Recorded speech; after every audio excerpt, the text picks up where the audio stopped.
que tu vas bien? En fait, aujourd'hui, je vais poursuivre sur la leçon que je t'ai parlé le dimanche passé. Donc, mais juste avant, je vais te montrer ce que je me suis procuré récemment. Check ça, des belles sandales poisson. J'ai fait une bonne prise, hein? Sérieux, elles sont écœurantes. Si t'es comme moi, tu vas triper dessus. Fait que quand je viendrai à l'église, je t'ai montré. OK, fait que pour débuter, ce que je vais t'apporter aujourd'hui, en fait, ça poursuit sur le travail d'équipe. Tu sais, la semaine passée, je t'ai parlé sur le corps humain, à quel point tous les membres ont une fonction différente, puis que tous les membres doivent travailler ensemble. Il n'y a pas un membre qui est plus important qu'un autre, mais il y a un équilibre parfait, comment Dieu a créé toutes choses. Mais tu sais, même aussi, là, la souffrance sert à quelque chose. Tu sais, là, quand tu pètes le petit orteil là, sur le bord d'un meuble, là, pis t'es comme aïe aïe! Mais tu sais, à ce moment-là, je sais pas si tu as remarqué, mais même ton tout petit orteil, tu te l'es cogné, puis ça y est, tu penses juste à ta douleur. T'as mal. Puis fait que là, qu'est-ce que tu vas faire? Ben, tu vas mettre toute ton attention sur ta petite orteil, tu vas la frotter, tu vas y mettre de l'eau froide, tu vas mettre un plaster pour t'occuper du membre qui a mal. Ben, il n'y a rien qui est laissé au hasard. Dieu a créé toute chose d'une façon extraordinaire, puis tout à sa place. Puis, il y a un passage dans la Bible qui dit que quand un membre souffre, tous les autres souffrent avec. Quand un membre est honoré, tous les autres se réjouissent avec. Donc, c'est comme ça que même le corps est fait. Que en équipe, on travaille dans la famille de Dieu. Là, je vais te parler d'une histoire dans la Bible, dans Exode 17, 8 à 14, une histoire vraiment particulière. Mais là, avant, on va changer de pièce. Je vais t'amener avec moi ailleurs. Oh oui, salut! Mais t'es dans mon sous-sol en ce moment. Là, je te présente Moïse. Imagine que c'est Moïse. Je vais utiliser pas mal ton imagination. Donc, Moïse, dans cette histoire-là, Moïse appelle Josué, qui est un peu comme son bras droit, en fait. Un bras droit, c'est celui qui va l'accompagner. Puis finalement, Josué va être un peu celui qui va poursuivre ce que Moïse a commencé avec le peuple d'Israël. Donc, qui va les mener jusqu'à la terre promise. Bon, pour venir à ce que je te disais. Moïse est là. Moïse dit à Josué, viens ici Josué. Fait que là, Josué, le petit homme, c'est Josué. Là, Moïse dit, écoute, Josué, il y a des méchants, les Amalécites, qui veulent nous livrer la guerre, nous les Israélites. Puis moi, j'aimerais que tu cherches plusieurs hommes pour justement mener le combat. Va chercher des hommes pour mener le combat. Fait que là, Josué, ok, c'est bon. Fait que là, il part. Mais aussi, il faut que je te dise, il y a, ici, c'est Hur. Imagine que c'est Hur. Un homme qui s'appelle Hur, qui accompagne Moïse. Puis, il y a monsieur ici, qui est Aaron. Aaron aussi, il va être avec Moïse. Fait que là, on va aller direct sur le champ de bataille, puis je vais t'expliquer qu'est-ce qui se passe ensuite. Hey! Donc, ok, je poursuis l'histoire. Donc, Josué, il arrive, il dit à Moïse, ok Moïse, j'ai toute l'armée, là. Puis là, Moïse va lui dire quelque chose de bien spécial. C'est que quand il va avoir son bâton qui tient ici, le bâton de Dieu, quand il va le tenir vraiment haut avec ses bras, comme ça, en fait, quand il va tenir le bâton comme ça, l'armée des Israélites, ils vont gagner le combat. Puis quand il va baisser un bras, ben, l'armée des Israélites vont perdre et c'est les Amalécites qui vont gagner le combat. Puis, fait que là, Josué, ça y est, il s'en va à la guerre. OK, fait que voilà le champ de bataille. Les Israélites à gauche, ben, à ta droite en fait. Ici, les Amalécites ici, attention, c'est un gros combat qui se livre. Mais, comme je t'ai dit, Moïse a le bâton de Dieu levé dans les airs. Et qu'est-ce qui se passe quand il y a le bâton de Dieu levé dans les airs? Ben, les Israélites gagnent. Fait que là, boum! Boum, boum, boum! Mais là, Moïse, là, après des heures et des heures, commence à se fatiguer. Il a mal. Regarde ça, le bâton, il tombe en plus. Le bâton, il tombe, puis il est comme, oh non! Mais là, quand il tombe, qu'est-ce qui se passe? Les Israélites perdent, fait que là, boum, boum, boum, boum, boum! Fait que là, justement, là, à ce moment-là, il se relève, là, oh, j'ai mal, mais ça, faut que je continue. Mais comme je t'ai parlé tantôt, il y avait deux amis avec lui. Il y a deux amis à ses côtés. Il y a Hur, ici, et il y a Aaron. Qu'est-ce qu'ils vont faire, tu penses? Ils vont l'entraîner, justement, parce que Moïse, tenir un bâton, là, dans les airs, là, des heures de temps, ou toi qui tiendras un bâton des heures, à un moment donné, t'es plus capable. Fait que là, qu'est-ce qui va se passer? Ils vont amener, attention, je cherche le petit banc. Ils vont amener un petit banc à Moïse, mais là, lui, il s'assoit pas, ok? Fait que je le ferai pas asseoir. Il s'assoit dessus, puis ses deux amis vont venir à ses côtés, lui tenir le bras.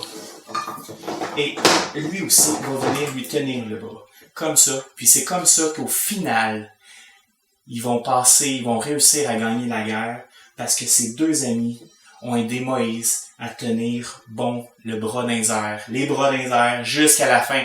Fait qu'à la fin, qu'est-ce qui s'est passé? Boum, boum, boum, boum, boum, boum, boum, ils sont tous, et voilà, les Amalécites ont été vaincus. Wouh! Fait que là, on va retourner où j'étais tantôt. Je vais poursuivre la petite leçon. Me voilà. Donc, l'histoire que tu as entendue, tu sais qu'est-ce que j'aime vraiment beaucoup de cette histoire-là? C'est que ça met l'emphase, en tout cas moi je le vois comme ça met l'emphase sur le travail d'équipe, de se supporter, de se porter les uns les autres. Puis en fait, c'est sur ça que je veux te parler. Dans la Bible, dans Galates chapitre 6, verset 2, ça dit « Aidez-vous les uns les autres à porter vos fardeaux, et vous obéirez ainsi à la loi du Christ. » Donc, quand on s'entraide, on est appelé à se supporter les uns les autres. On vit des moments difficiles, on s'encourage, on se porte mutuellement les uns sur les autres. Un peu comme finalement un cheval. Je veux pas dire qu'on est des chevals, mais des chevaux, excuse. Mais un peu comme un cheval, parce qu'un cheval, là, à quoi il sert? Il sert justement quand que le chevalier ou celui qui monte dessus est fatigué, ben il y a un cheval pour le porter. Ben un peu l'image du cheval, on doit se porter les uns les autres.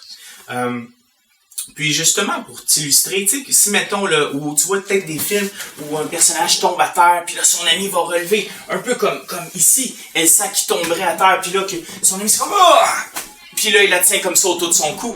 Puis justement, pour porter les personnes qui sont affaiblies par toutes sortes de choses. Ça peut être juste, tu vas pas bien, puis ton ami ou toi, tu vas aller encourager, ton ami va venir t'encourager, il va essayer de porter avec toi la souffrance que tu vis.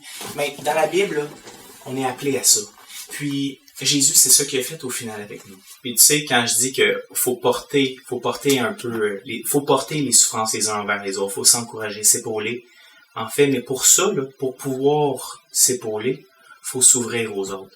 Si on sait pas que notre ami ou notre voisin ou que si les gens savent pas qu'on va pas bien nous à l'intérieur, puis qu'on le dit pas, mais les gens ils sauront pas, puis ils pourront pas nous aider. Fait qu'on est appelé à s'ouvrir les uns envers les autres, le dire quand que ça va pas à des gens de confiance. Puis écoute, il y a un passage aussi dans la Bible, dans Jacques 5,16, ça dit « Confessez vos péchés les uns envers les autres et priez les uns pour les autres. » Ce passage-là, c'est très clair que ça dit que on doit, comme je te dis, à des gens de confiance, à nos frères et sœurs en Jésus, à notre famille, la famille de Dieu, là, on doit s'en parler. Quand on va pas bien, quand on fait des choses qu'on regrette, on doit s'ouvrir, on doit en parler, parce que sinon les gens ils savent pas.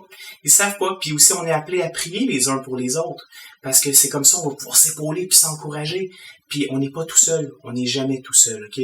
Mais pour ça, faut en parler. Moi, j'ai vécu récemment, dans l'histoire de tout le confinement qu'on a eu là, il y a pas longtemps, j'ai vécu un moment vraiment, vraiment très, très, très difficile. Puis, j'ai reçu beaucoup d'aide. J'ai fini par en parler. Puis, aussi, les gens qui autour de moi, que je pensais que les gens m'auraient regardé bizarre. En fait, non, au contraire, j'ai reçu tellement d'aide, puis j'ai reçu beaucoup d'amour, parce que j'en ai parlé, puis les gens ont juste voulu m'aider puis me supporter. Pour poursuivre sur ce que je te dis, je vais te dire un dernier passage dans la Bible qui me touche très, très particulièrement, puis que je pense que c'est dans mes préférés aussi. C'est dans Ecclésiaste 4, 9 à 10 et verset 12. Écoute bien ce qui suit, ok? Puis même si tu veux, va le lire aussi chez vous.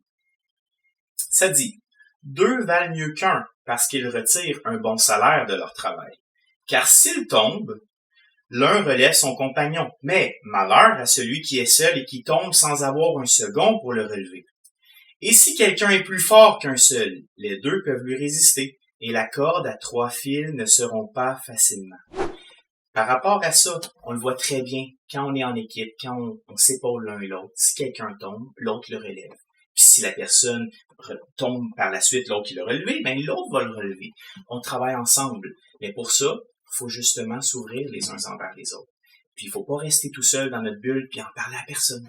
Donc, puis là, je veux te parler sur la corde à 3 fils ne se rompt pas facilement. Je sais pas si tu as déjà essayé, tu peux essayer chez toi. Si tu prends un bout de corde, demande à tes parents par contre. Si tu prends un bout de corde tout seul et que tu veux le casser, là tu le vois pas très bien là parce que je suis quand même loin, mais si tu prends un bout de corde tout seul et que tu le tires, tic, ça casse assez facilement, ok? Mais là, je vais te montrer si tu prends 3 cordes ensemble, qu'est-ce qui se passe? Tu vois, puis c'est pas un tour de magie, tu vois, rien dans les manches, rien dans les poches. Donc, je prends 3 cordes ensemble, je vais les entourer les uns les autres, comme ça. puis je vais essayer de la casser avec la même force que j'ai utilisée tantôt, OK? Attention, c'est beaucoup plus résistant qu'une corde. Mais là, je vais essayer de forcer un peu plus. Et voilà, j'ai quand même réussi, mais c'est beaucoup plus dur. Fait que l'illustration est que, justement, quand on se tient les uns les autres, on résiste beaucoup plus. Puis la vie chrétienne, c'est un travail d'équipe. La famille en Jésus, nos frères, nos sœurs, on est là les uns pour les autres.